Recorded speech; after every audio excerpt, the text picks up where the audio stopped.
नमस्कार, the beginning culture में आपका स्वागत है। आज हम इस वीडियो में बात करेंगे सामंतवाद क्या है, सामंतवाद की विशेषताएं क्या होती हैं, उसके उदय के क्या कारण थे। तो इस वीडियो में आज हम सामंतवाद के बारे में बात करेंगे। तो चलिए शुरू करते हैं। इतिहासकारों द्वारा सामंतवाद शब्द का प्रयोग मध्यकालीन यूरोप के आर्थिक, विधिक, राजनीतिक और सामाजिक संबंधों का वर्णन करने के लिए किया जाता है। यह जर्मन शब्द फ्यूड से बना है, जिसका अर्थ एक भूमि का टुकड़ा है और एक ऐसे समाज को इंगित करता है जो मध्य फ्रांस और बाद में इंग्लैंड और दक्षिणी इटली में भी विकसित हुआ। 600 ईस्वी से 1500 ईस्वी तक की अवधि को यूरोपीय इतिहास में मध्य युग या मध्यकाल की संज्ञा दी गई है।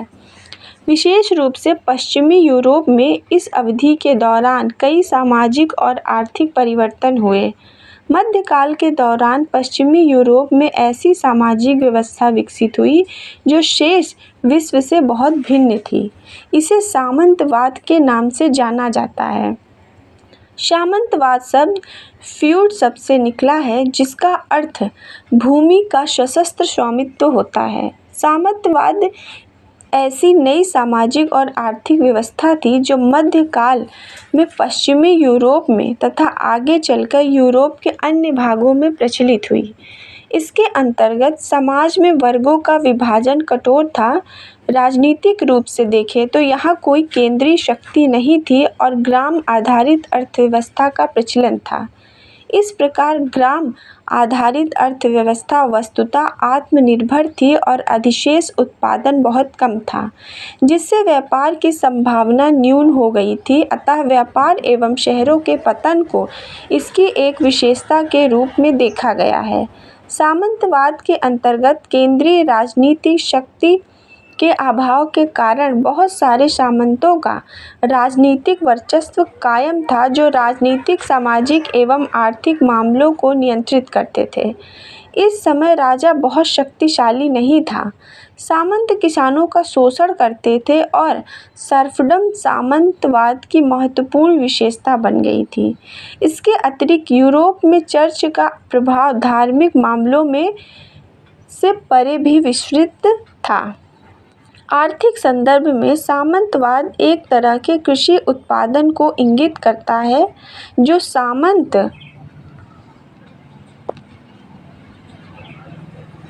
और कृषकों के संबंधों पर आधारित है।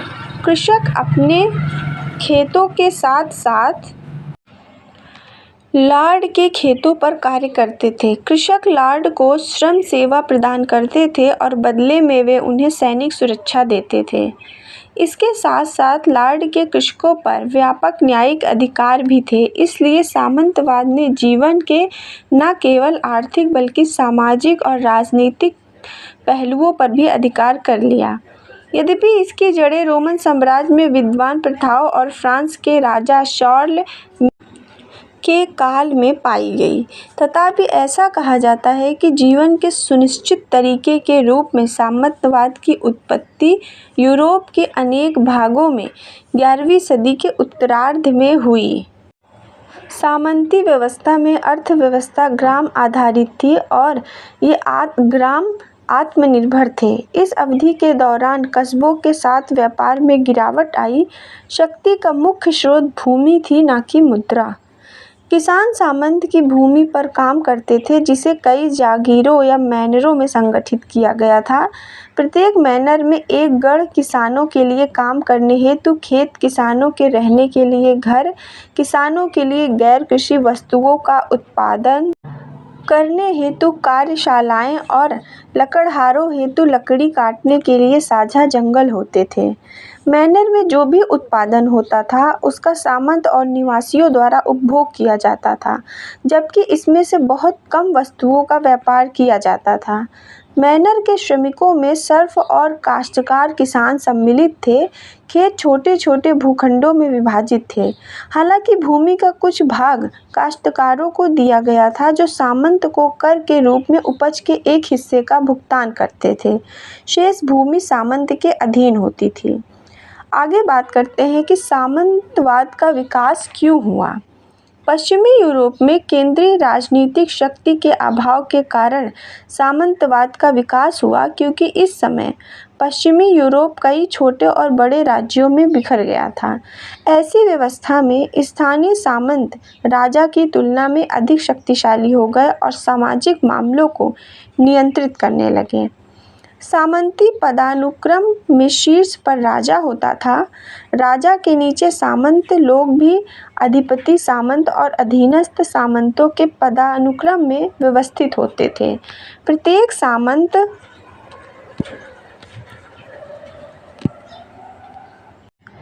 केवल अपने अधिपति के मातहत भूमिधर होता था। मातहत होने का अर्थ निष्ठा रखना या निष्ठावान होता था, जिसके बदले में उसे कुछ औपचारिक अधिकार मिलते थे।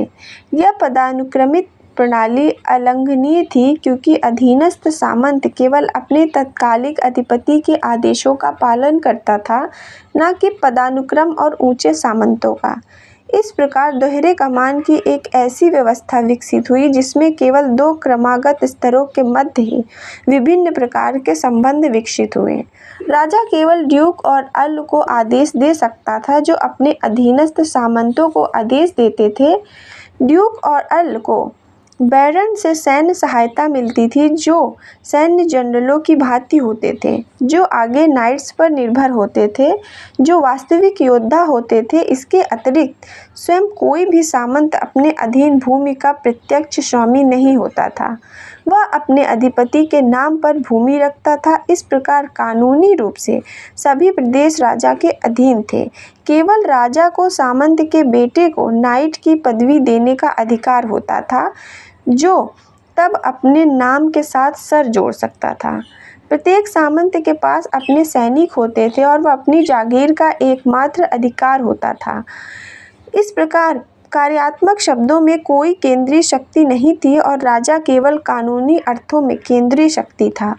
परिणाम स्वरूप इस समय राजनीतिक एकता की बहुत कमी थी। धीरे धीरे यह पदानुक्रम वंशानुगत हो गया। सामंत के पुत्र अगले सामंत बन जाते थे और उनके पिता की जागीर उनकी जागीर बन जाती थी। आगे बात करते हैं सामंतवाद के सामाजिक और आर्थिक प्रणाली के बारे में। सर्फ सामंत की भूमि पर निःशुल्क काम करते थे और उसकी इच्छानुसार इन्हें सभी कार्य करने पड़ते थे। वे स्वतंत्र नहीं थे और भूमि से बंधे थे। इसका अर्थ ये था कि भूमि स्वामित्व में परिवर्तन होने के साथ ही सर्फ का स्वामी भी परिवर्तित होकर एक सामंत से दूसरा सामंत हो जाता था। इस प्रणाली को सर्फडम के नाम से जाना जाता था। स्वतंत्र भूधारक, इन्हें सामंत से अपनी भूमि मिलती थी। ये स्वतंत्र होते थे और केवल सामंत द्वारा निर्धारित कर का भुगतान करते थे। कृषिदार या छोटे पट्टेदार होते थे, इन्हें भी अपनी भूमि सामंत से मिलती थी। कुछ निश्चित दिन ये सामंत के लिए काम करते थे, अन्यथा ये स्वतंत्र होते थे और अपनी कृषि उपज के एक भाग के रूप में कर का भुगतान करते थे। स्वतंत्र व्यक्ति ये ऐसे सर्फ थे जिन्हें उन्हें के सामंत द्वारा अपने विवेकाधिकार से मुक्त किया गया होता था। पश्चिम में रोमन साम्राज्य के विघटन के बाद जर्मन लोगों के परवर्ती राज्यों ने एक हद तक राजनीतिक स्थिरता कायम की। दरअसल इनमें से एक राज्य ने तो एक महान राजा शार्लमेन के काल में एक बड़ा सा साम्राज्य स्थापित कर लिया। यह कैरोलिंगियाई के साम्राज्य था, जो 9वीं सदी के मध्य में फिर से हो रहे बाहरी हमलों की वजह से बिखरने लगा। इससे हुई राजनीतिक उथल पुथल से एक नई किस्म की राजनीतिक व्यवस्था का जन्म हुआ, जिसे सामंतवाद कहते हैं।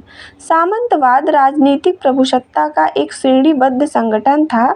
अगर इसकी तुलना सीढ़ी से की जाए तो हम इस श्रेणीबद्ध ढांचे को आसानी से समझ सकेंगे।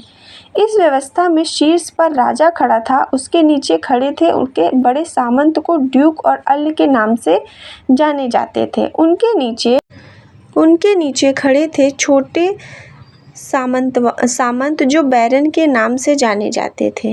उनके नीचे नाइट थे जो शायद सामंतों की निम्नतम कोटि में आते थे। सिर्फ सामंत राजा से अपना अधिकार प्राप्त करते थे। वे अपने छोटे सामंतों को प्राधिकार प्रदान करते थे और यह सिलसिला नीचे तक चला जाता था।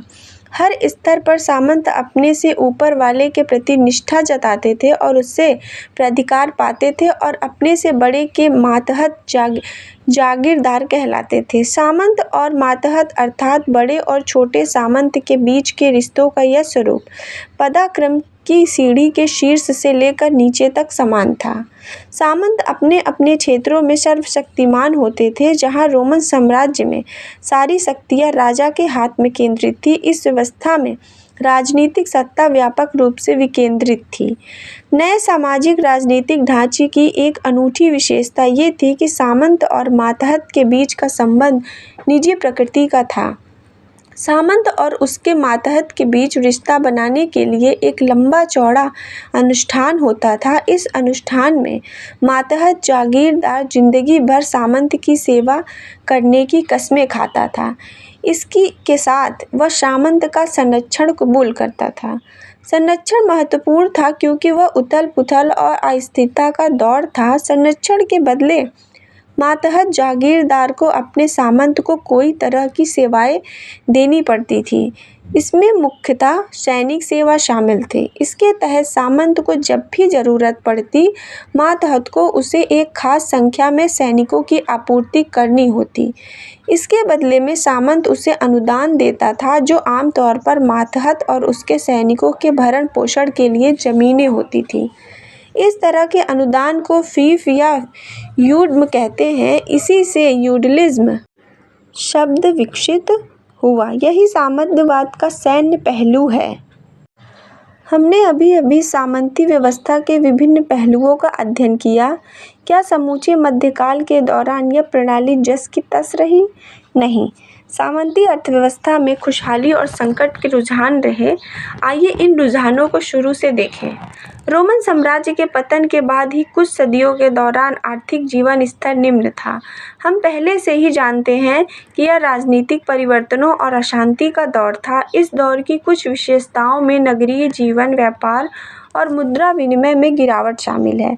रोमन काल के कुछ शहर टिके रहे, लेकिन वह महल खाली बोतलों की तरह थे। उनकी कोई वास्तविक आर्थिक भूमिका नहीं थी। सड़कें टूट फूट गई थी और वस्तु विनिमय प्रणाली ने मुद्रा की जगह ले ली थी। यूरोपीय अर्थव्यवस्था लगभग पूरी तरह कृषि पर और बेहद सीमित स्थानीय व्यापार पर आधारित थी। उस समय मुख्य आर्थिक इकाई आत्मनिर्भर जागीरें या सामंती मेनर थी, जिनके बारे में हम पढ़ चुके हैं।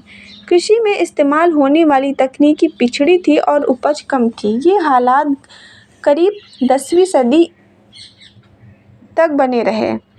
10वीं सदी के दौरान उत्पादन की सामंती पद्धति में महत्वपूर्ण परिवर्तन आए। 11वीं और 12वीं सदी में यह व्यवस्था पूरे यूरोप में लगभग फलती फूलती रही। जैसे जैसे व्यवस्था स्थिरता पाती गई, कृषि उपज में इजाफा होता गया।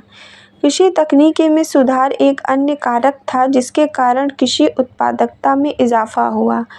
रोमन काल से इस्तेमाल में आने वाले हल्के अरेट्रम की जगह एक नए हल ने ले ली जो चैर कहलाता था।